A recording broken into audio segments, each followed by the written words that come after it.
আসসালামু আলাইকুম, শুভ সকাল। আমি আপনাদের বোন মোমেনার দিনকাল থেকে মোমেনা বলছি। আপনারা সবাই কেমন আছেন? আলহামদুলিল্লাহ, আমরা সবাই ভালো আছি। আপনারা পৃথিবীর যে যে প্রান্ত থেকে আমার ভিডিওগুলো দেখতে বসে গেছেন বা দেখবেন, তাদেরকে জানাই অসংখ্য অসংখ্য ধন্যবাদ। আল্লাহ আপনাদের মাঝে আমাকে আবারও হাজির করছে, তার জন্য শুক্রিয়া। আশা করি আজকের ব্লগ ভিডিওটা আপনাদের কাছে ভালো লাগবে। যদি ভালো লাগে আমার এই ছোট্ট চ্যানেলটার পাশে থেকে যেতে পারেন। গ্রো করার জন্য চলে আসলাম আমার প্রিয় জায়গাতে।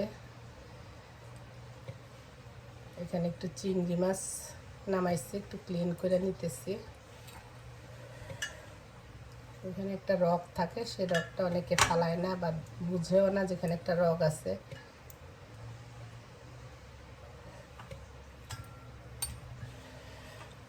এই চিংড়ি মাছগুলো আমি মাথা ছাড়া আনছি। মাথা তো খাওয়া ঠিকও না ঠিক মতো। এগুলি আমেরিকান চিংড়ি মাছ। বাংলাদেশের চিংড়ি মাছের ভিতরে বলে জেল দিয়া রাখে, খাইতেও শুনতেও ভয় লাগে। 1 টাকার জায়গায় 2 টাকা নে। ইলিশ মাছ নামাইছি, সর্ষে বাটা দিয়ে রান্না করব আর চিংড়ি মাছ ভুনা করব। জানি না কতটুকু কী করতে পারি। এখানে চিংড়ি মাছ রান্না করার জন্য চুলার মধ্যে তেল দিয়ে দিচ্ছি। একটু ভাইজা রান্না করব। বাইরে শব্দ হইতে আছে, তার কারণ হইল ঘাস কাটতে আসছে। বিসমিল্লাহ, আমার আসলে তো দেশে গাড়ির জীবন পরিষ্কার করে সবাই।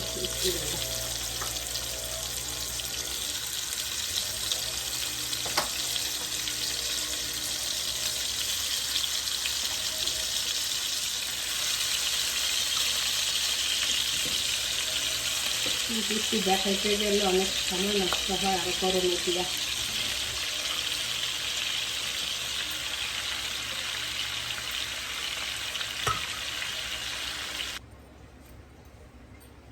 চিংড়ির কি অবস্থা।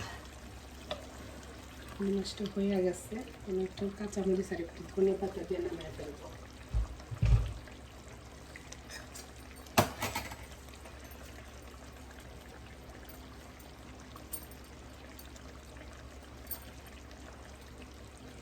প্রস্তুত হয়ে গেছে আমাদের চিংড়ি ভুনা।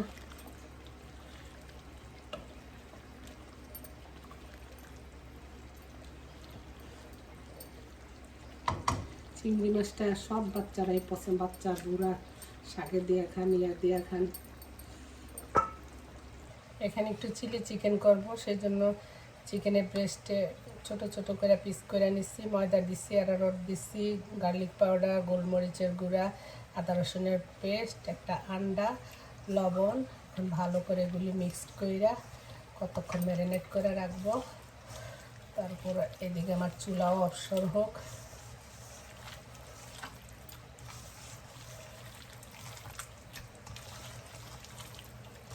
কত কিছুই তো করতে মনে করে গরমের লেগে। তারপরে আবার ফ্রিজটা এখনও নষ্ট। জামাই এখনও ওই দিন বলছে লোকটা আসবে, আসে নাই।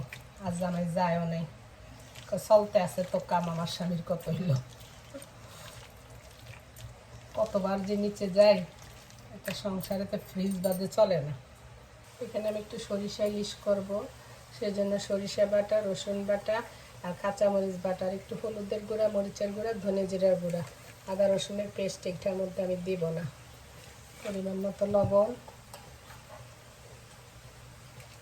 একটু সরিষা দেব, মানে সরিষার তেল দেব।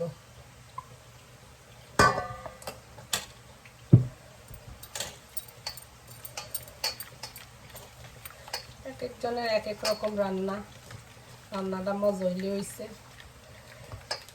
আমার আম্মা যেভাবে রাঁধছে আমি সেভাবেই রান্না করছি, শিখছি। মাঝে মধ্যে আবার যার যেটা ভালো লাগছে সেটাও আবার শিখছি। বেশিরভাগ আমার মোস্ট অফ দ্য রান্না আমার জায়ের রান্না আর আমার মায়ের রান্না।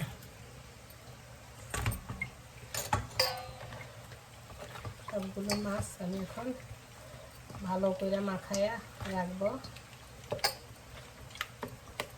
মশলাপাতিগুলো যেন ভালো করে ঢুকে। ম্যারিনেট করে রাখলে যে কোনো মাছের মধ্যে মাছটা খাইতেও ভালো লাগে। এখানে একটু হালকা পেঁয়াজ বেরেস্তার মতো করে নিচ্ছি। এখন এটার মধ্যে ইলিশ মাছটা দিয়ে দেবো।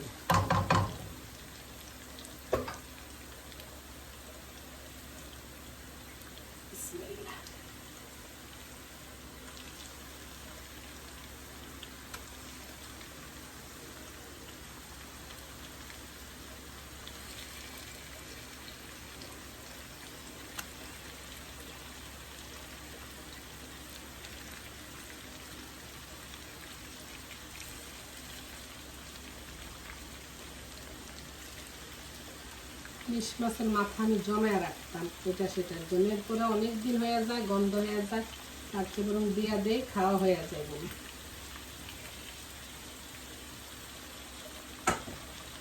একটু হালকা কষানে আমার ইলিশ মাছের কি অবস্থা।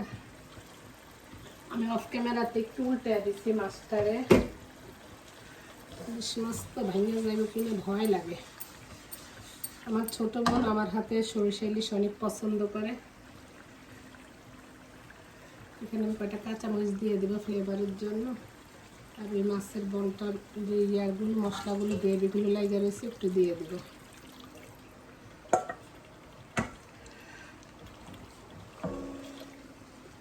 ইলিশ মাছে অ্যাকচুয়ালি বেশি মশলাও লাগে না, হইতেও সময় লাগে না।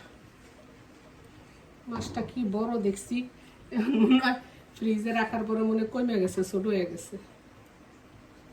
আমার শাশুড়ি চিংড়ি মাছ রান্না করলে কইতো ইচ্ছা কাটলে হয়, মিসা রানলে হয়, ঠুরা দিতে গেলে কি জানি একটা এরকম একটা আমাদের দেশে কয় সোলক কইতো।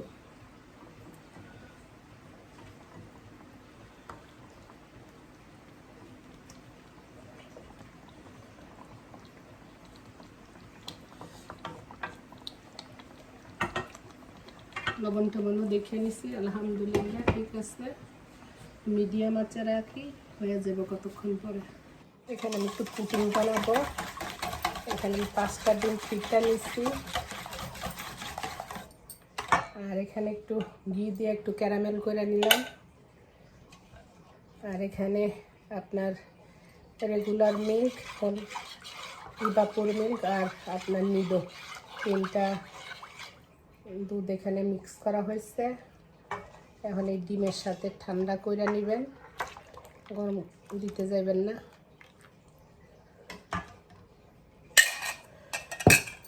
ভালো করে উপকরণটা আবার ডিমের সাথে মিক্স করবেন। সবাই জানে, আবার অনেকেই জানে না।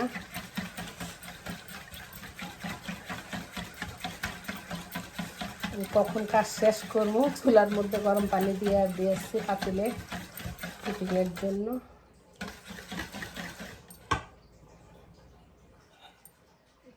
ইয়েটা একটু ছাইকে নেবো, কারণ ডিমের যেই সাদা ইয়াগুলো থাকে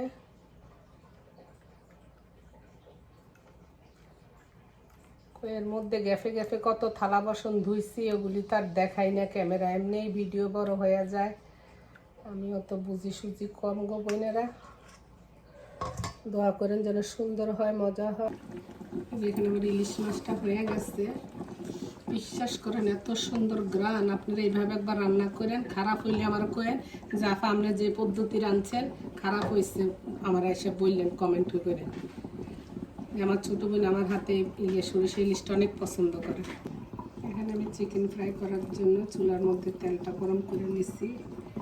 মিডিয়াম হিটের মধ্যে রাখবেন, তাহলে চিকেনগুলো পুড়ে যাবে। বিসমিল্লাহ।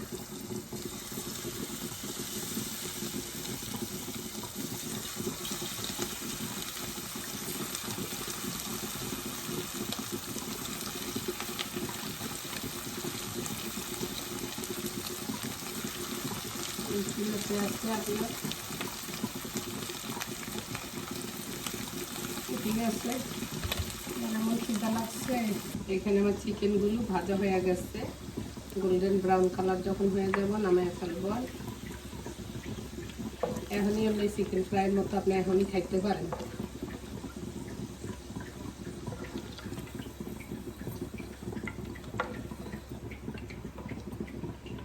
এখন এই তেলের মধ্যেই আমি কিছু ক্যাশু নাট দিব, ভাজবো। কিছু বেল পেপার, কাঁচামরিচ, সরি পেঁয়াজ, এটা একটু হালকা ভাজা দিয়ে নিব।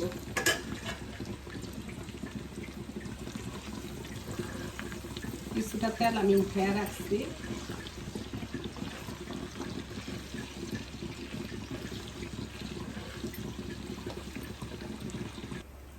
এখানে আমি ওই তেলটার মধ্যে ভাজা হয়ে গেছে, এখানে রসুন কুচো দিয়ে দিব বেশি।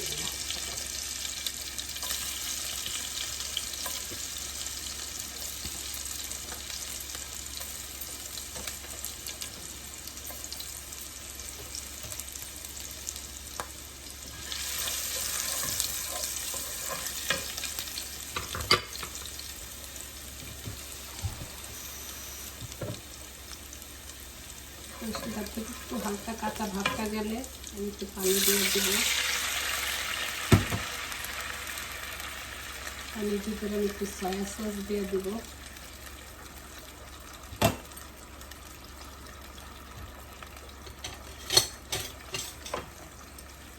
আর দিকে একটু টমেটো কেচাপ,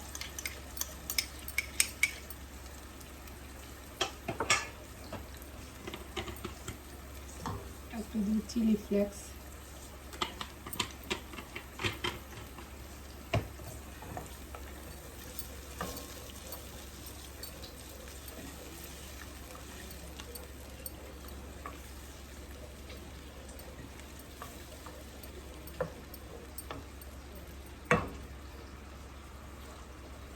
এটা ফুটতে হইলে আমি চিকেনগুলো দিয়ে দিলাম। আর সাথে এই যে যেগুলি ভাজছি বেল পেপার সবগুলো দিয়ে দিলাম। আর এই যে চিকেনের স্টকটা যেটা মাখছি, যেটার মধ্যে একটু ছিল, ওটা একটু ধুইয়া দিয়ে দিলাম।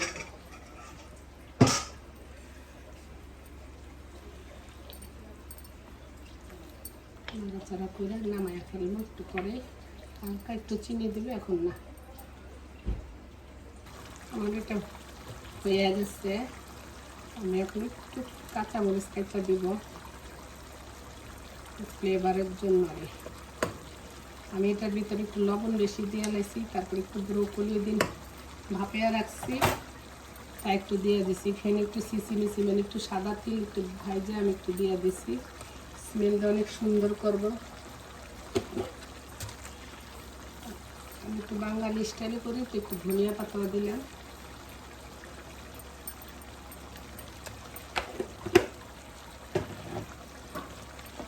চাইনিজ বাঙালি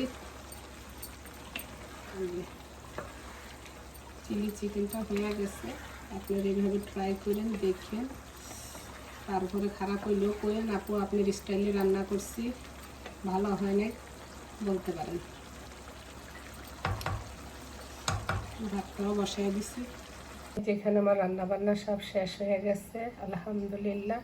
এখানে সকালে নাস্তা খাওয়ার জন্য একটু ডাল ভুনা করে নিছি। এখানে যে সরিষা ইলিশের কালার, আর এখানে আমার একটা পুডিং বানিয়ে নিলাম, আর এটা হইলো চিলি চিকেন, আর আপনার এখানে হইলো শ্রিম। কারণ আমি তো আবার সেকশন করে রাখি, এটা দুপুরে খাওয়ামো, এটা রাত্রে খাওয়ামো, বুঝছেন না। যাই হোক, এখন যাই গোসল। ফাঁকে ফাঁকে আবার থালা বাসন ধুইলাম কতগুলো, উপরে বিছানা দাঁড়িয়েগুলি ক্লিন করে আসলাম, তারপর জামাইরে খাওয়া দিলাম, ছেলেরে খাওয়া দিলাম। তো সবাই জানেন আমরা যারা মেয়েরা আছি। তো ঠিক আছে আপুরা ভাইয়ারা, আমি ভিডিওটা আর বড় করি না। যদি আমার কথাতে কাজেতে যদি ভুল ভ্রান্তি হয় ক্ষমা সুন্দর দৃষ্টিতে দেখেন। আর আমার ভিডিওর কোনো অংশ যদি আপনাদের কাছে ভালো লাগে প্লিজ আমার পাশে থাকেন। আর যারা এই পর্যন্ত ধৈর্য সহকারে আমার ভিডিওগুলো দেখতেছেন বা দেখবেন তাদেরকে জানাই অসংখ্য অসংখ্য ধন্যবাদ। আল্লাহ হাফেজ, আসসালামু আলাইকুম।